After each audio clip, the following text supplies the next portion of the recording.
It's the Fort Hays State University Coaches Show on Eagle Community Television, brought to you by Riverside Chiropractic, the Horseshoe Bar and Grill, and Eagle Communications. Welcome once again to Tiger Talk. This is Gerard Welbrock. I'll be joined by head women's basketball coach Tony Hobson and head men's coach Mark Johnson, recapping Fort Hays State's week last week, which included home wins over South Dakota School of Mines, the Hard Rockers to Hays for the final non-conference game for the Tigers this past Thursday, and then a road split in Pittsburgh against the Gorillas. Tiger women, a tough one, losing by 14, but the men hold on for a 3-point victory. We'll talk all about it right after the break. Of course, the program presented by Whiskey Creek Wood Fire Grill, locally owned and operated at 3203 Vine and Hays, where the fire's always burning. Head women's coach Tony Hobson joins us right after this on Tiger Talk. But I'm a very active person and like to work out, train for different runs, things of that nature, and the back problem was keeping me from doing that, and now I'm able to do those, so it makes my life a little better and me a little happier. Hi, I'm Dr. Ewing, and here at Riverside Chiropractic, our goal is to get you out of pain as quickly as possible and teach you how to stay out of pain. Riverside Chiropractic, 1220 East 27th Street in Hays. Listed in the Next Tech directory. Get some great food. The Horseshoe. Looking for a place to feel at home? The Horseshoe Bar and Grill on the corner of 8th and Vine in Hays is a place to get a great drink, some great food with all of the comfort of the old-time local pub.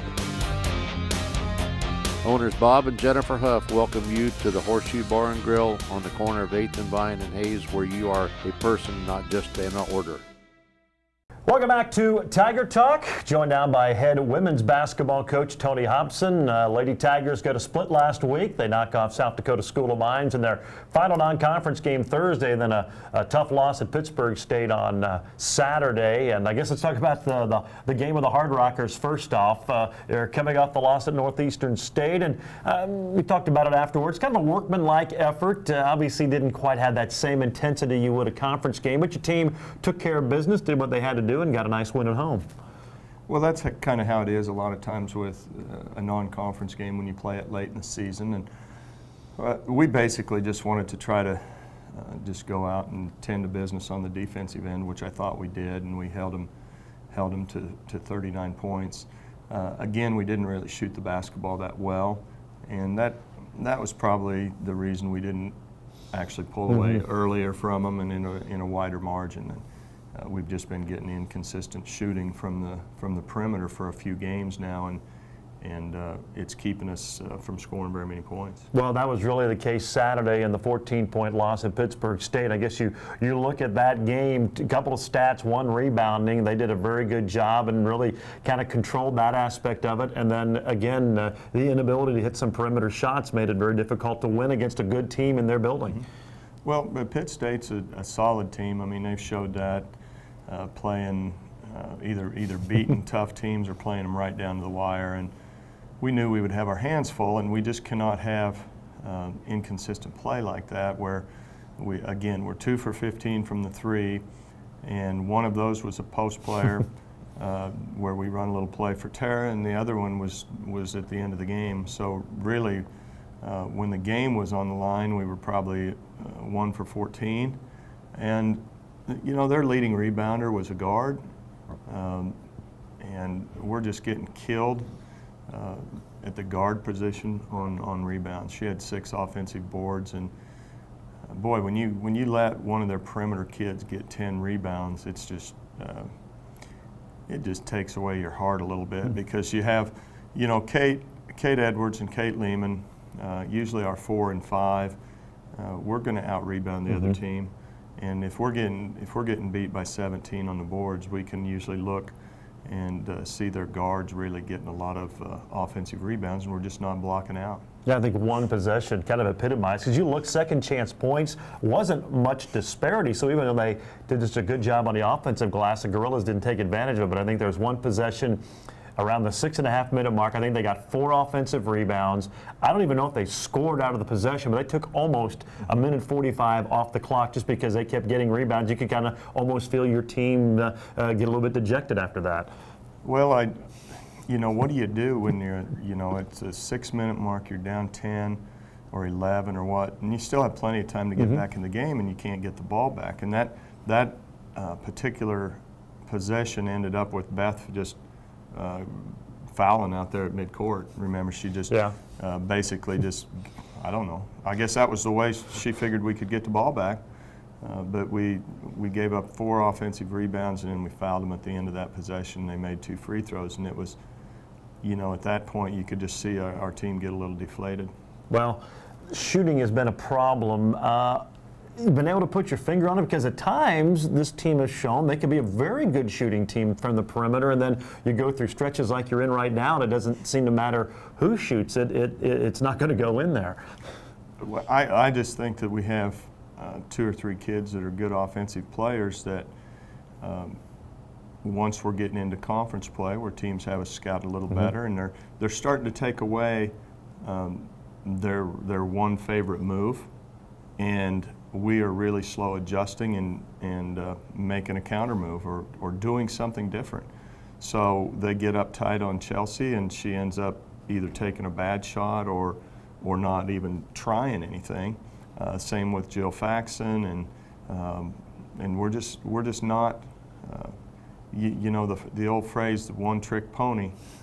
You got to be more than a one-trick pony to be a good, consistent offensive player, and our kids are. It's just that they're slow to adjust, and I think teams are taking away the first option, and then we're not being persistent enough in trying to do something different, and we're giving up a little bit too easy, and as a result, we get impatient. We can't get it inside to Kate, so we take a bad shot or we force something we shouldn't. Well, Tigers will try to rectify that situation. Tough week. It is at home, however, as Emporia State comes to town Thursday, and then the Washburn Ichamods on Saturday. We'll take a preview look at both of those games. Again, Tiger Talk presented by the fine folks at Whiskey Creek Wood Fire Grill. Check out our favorite. Coach and I love the bacon wrapped shrimp, so give that a try. Of course, they have the half price appetizers, 8 till close every night of the week at Whiskey Creek Wood Fire Grill. We'll be back with head coach Tony Hobson right after the break, right here on Tiger Talk.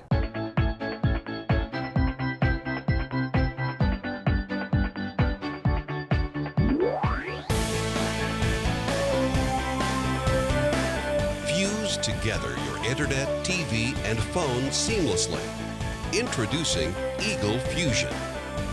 Now available at Eagle Communications, our community connected.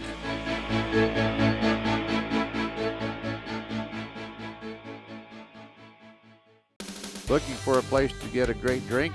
The Horseshoe. Looking for a place to get some great food? The Horseshoe.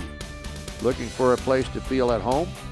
The Horseshoe Bar and Grill on the corner of 8th and Vine in Hayes is a place to get a great drink, some great food with all of the comfort of the old-time local pub. Owners Bob and Jennifer Huff welcome you to the Horseshoe Bar and Grill on the corner of 8th and Vine in Hayes, where you are a person, not just an order. And welcome back to Tiger Talk. Gerard Welbrock and head women's coach Tony Hobson. The Lady Tigers trying to bounce back now, 2 straight conference losses, and an opportunity, though, to maybe make up some ground. They've got Emporia State coming to town on Thursday. The Hornets ranked as high as number 2 in the country. They did lose last week at Northeastern State. And then Washburn on Saturday. So 2 traditional rivals, 2 very good programs, and obviously Emporia State having a great year. They stubbed their toe in Tahlequah, but bounced back with a nice win Sunday against Central Oklahoma. Obviously, they've been the cream of the crop and the team that you catch this year in the MIAA. Again, Emporia State has a very good team. Last year they started off a little slow, but they ended up winning the conference tournament and playing well towards the end. And they have most of their kids back, and very solid team. The game they did lose down at Northeastern was it was an anomaly, I think. They had one guard. Their leading scorer was 3 for 16, and their other good shooting guard was 1 for 12. So they just had a terrible shooting night. And anybody can lose a game when they just cannot buy something on the offensive end. So I think that's kind of what happened. They bounced back with a big win on Saturday. So they will definitely be a test for us. And they're very balanced. They've got good post play. They got big kids inside. I mean, they'll start 6'2", 6'3", They got a couple good shooters. So just kind of the total package. They're very consistent. They really execute and don't make a lot of mistakes. So we're going to have better play. We're going to have to be able to hit some outside shots and be patient on the offensive end. And at the same time, not all of our problems are on the offensive end. We really made some silly fouls at Pitt State. And at the time, you don't notice it because they might be the second or third foul of the half. But basically, all of those unnecessary fouls, you're giving them 2 free throws sometime down the line later in the half. And if you notice, both halves, when they started pulling away from us. The first half, it was tied about at 23. About midway, all of a sudden they're in the 1-on-1, and they got a 5-point lead on us by half. And they were all free throws. They were struggling scoring on us in the half court unless we put them at the line. Second half, same thing. It's tied at 45, about midway through the, maybe 12-minute mark or so, and they started pulling away from us because they were shooting free throws. And we just put them in the 1-on-1 too soon, made some silly fouls, just touch fouls that they're calling that we should be able to adjust to, and we've got to eliminate that. Well, you said fix those things up, still have a chance when you look at the remaining schedule. And this is a big week because there are 2 games at home. Washburn's been struggling a little bit this year, but looking like they're kind of finding their stride. You know, they're going to always play hard and very, very tough, but 2 traditional rivals and a chance to maybe make up some ground. And you have a good week this week, all of a sudden you feel pretty good about things once again. Well, and that's what I've told our kids. If you're only one game away from feeling good about how things are going, then you're not in that bad a shape. And if we can, if we win Thursday, we'll be thinking that we're fine. So when you're only 1 game away from feeling good about the way things are going, I don't think it's a terrible situation. So we just have to be ready to go and realize that we've played 7 out of 10 on the road. It's a tough go of it anytime you travel, but it seems like we've been on the road for the whole year, and now we can just settle in and play some home games too mixed in there and hopefully get on a roll. Sounds good. Tony, as always, we appreciate the time, and good luck this week. Okay, thanks, Gerard. And that's Tony Hobson, coach of the Lady Tigers. Again, 5:30 on Thursday night with Emporia State, and then a 2 o'clock tip Saturday afternoon with the Washburn Ichabods. Now, no longer the Lady Blues, they are the Ichabods, both the men and women. We'll take a break. When we come back to Tiger Talk, we'll talk some men's basketball. Head coach Mark Johnson joins us after the break right here on Tiger Talk.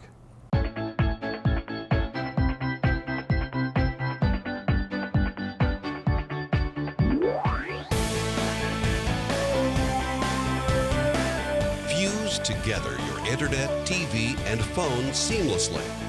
Introducing Eagle Fusion. Now available at Eagle Communications, our community connected.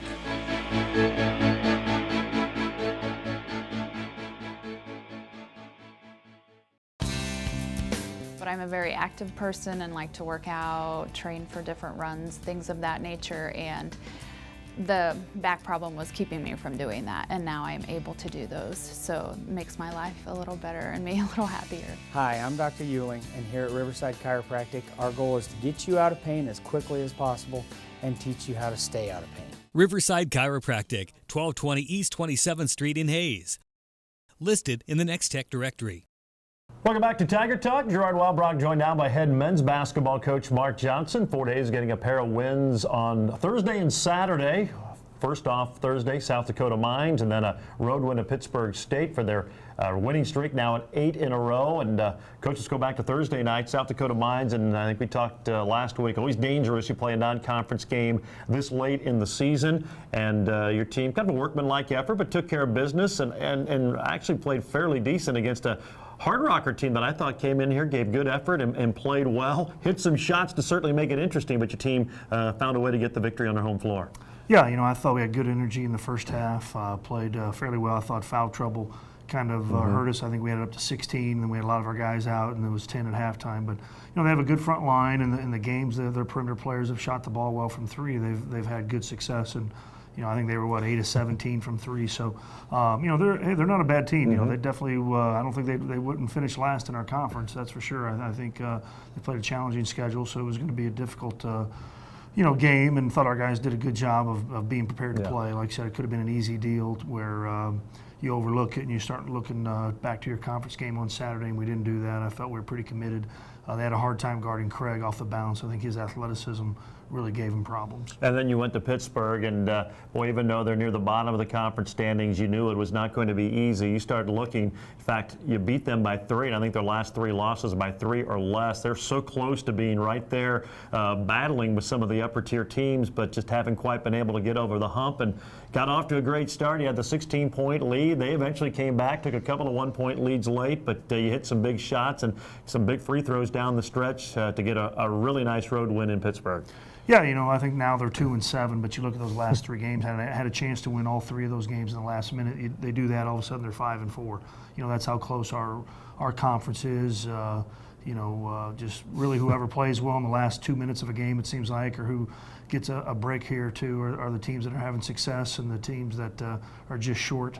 We got off to a great start. Again, thought foul trouble. Kind of had a lot of guys on the bench there in the first half. James Fleming, made some threes. They zoned us for 40 minutes, and he made, I think, 3 threes in the first half to kind of give us that 8-point cushion. And came out the second half, probably didn't have the energy you'd like to see to come out of a half, allowed them to get right back in it. But Carson really got on fire from 3. I think he hit, 5 threes in the second half, and that kind of just kept us with the lead, and then lost it at the end. And Craig didn't necessarily play a particularly great game for him. I think he was only 3 of 14 from the field and only 4 assists and 4 turnovers.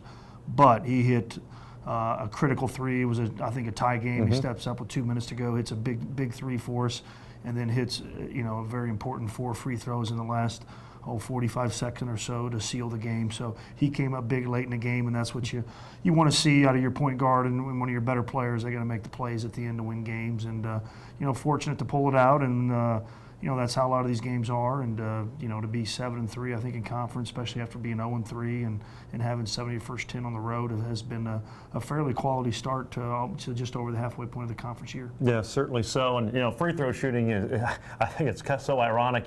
We're the best in the conference going into that game, and yet you look at those 2 overtime losses. You shot free throws well, except for down the stretch, and then Saturday you really didn't shoot free throws well. Probably your worst game of the year, but down the stretch in the final minute, you didn't miss a single one. So it's kind of ironic how that kind of turns out. You shoot them well, you lose a game, and this one you don't shoot well, and it gets you the win. Yeah, that's a little bit like rebounding too. I mean, obviously you want to be a good rebounding team, but you can survive not being a great rebounding team as long as you can rebound in the last 5 minutes of a game. It's kind of like free throws. You can survive a little bit throughout the game, missing some free throws, but you have to be a really good free throw shooting team in the last 5 minutes. And you do those things, you're going to win games, and that's what we were able to do. We struggled shooting the free throws, but we made them late, and really had one of our best rebounding performances of the year. We got them pretty good on the glass. I think we were plus 10 on the offensive side, and Jake Stoppel was a big part of that, and that's probably been the biggest turnaround for us in this 8 games, is just our ability to rebound. Yep, you've either been even or out-rebounded the opponent in all 8 of the wins, and Jake had the double-double on Saturday. 2 home games for Fort Hays State. Not sure we'll know how to react with back-to-back home games, but the Tigers will have that this week. Emporia State on Thursday, Washburn Saturday. We'll talk about it after the break. Tiger Talk, presented by Whiskey Creek Woodfire Grill, and we're back with our final segment right after this. Looking for a place to get a great drink? The Horseshoe. Looking for a place to get some great food? The Horseshoe. Looking for a place to feel at home? The Horseshoe Bar and Grill on the corner of 8th and Vine in Hayes is a place to get a great drink, some great food with all of the comfort of the old-time local pub. Owners Bob and Jennifer Huff welcome you to the Horseshoe Bar and Grill on the corner of 8th and Vine in Hayes, where you are a person, not just an order.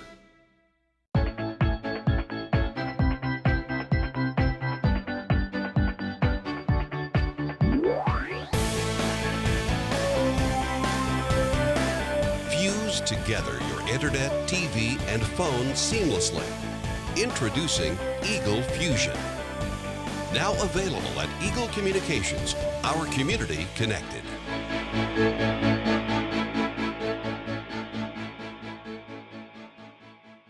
And welcome back. Our final segment on Tiger Talk as the Fort Hays State Tigers get set to take on Emporia State on Thursday night, and then Washburn Saturday afternoon. So 3 straight against the in-state rivals from Kansas. And Thursday, Emporia State, they're playing well. 5 straight victories, a nice home win over Central Oklahoma on Saturday. They're playing really, really well, and then Washburn's always tough. But starting with Thursday night, that's obviously a key game because the Tigers, Ichabods, and Hornets all tied for that 4th spot in the conference standings right now going into this week. Yeah, it's a big week for us. Might be, as we look at the last 9 games of the season, this might be the most important week we have, and the fact that there's 2 teams you're battling right there for not only to get one of those spots, to get a bye to Kansas City, you're also trying to battle them for an NCAA tournament spot.